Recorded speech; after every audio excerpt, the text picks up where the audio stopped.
The Construction Market Guide is designed to provide contractors and construction executives with timely data on the economic environment, materials prices, and the labor market so you can make informed decisions that increase profitability.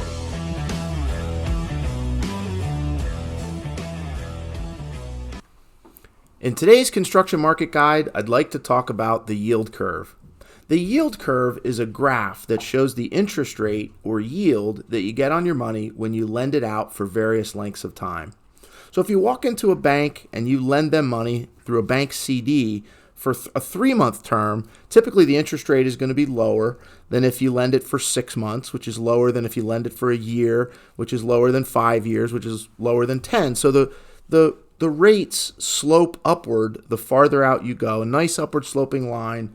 The longer you go in maturity, the higher the interest rate normally gets in normal economic conditions. When you see that flip over, they call that an inverted yield curve, and that's a sign that a recession could be coming some point in the future. Typically, it's been predicted in the past to be in the next 6 to 18 months or so. What we're starting to see is we do not have a fully inverted yield curve yet, but we're starting to see signs that that's beginning to happen. Typically, economists look at the difference in interest rate between a 2-year government bond and a 10-year government bond to talk about a true yield curve inversion. And right now, those aren't quite inverted, but they are inverted between 3 and 10. So the 3-year is actually higher than the 5-year, which is higher than the 7 and 10.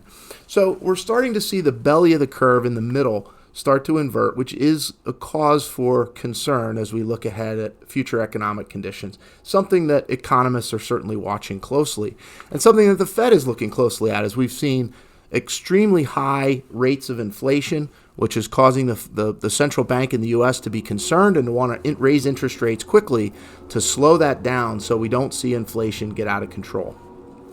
A more normal yield curve is something that you'll see here in the chart below, versus the current yield curve in the top chart.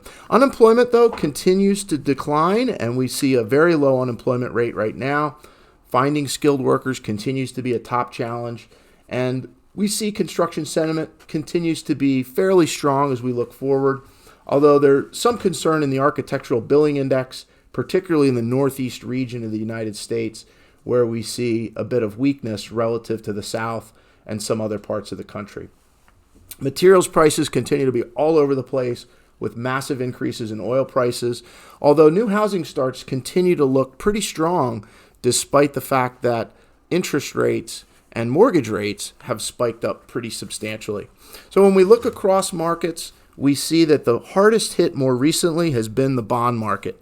It's extremely rare to see a period of time like we've seen so far this year where bonds have performed worse than stocks. And all of these indexes, from the S&P 500 largest publicly traded companies in the U.S., to small company stocks, real estate, and the bond market, all seeing negative returns so far this year. So definitely a lot of concern out there, and good time to review your portfolio, take a look at things, and make sure that you're looking ahead as you plan in your business. If we can help in that process, please reach out to us. And we wish you so well. Thanks so much.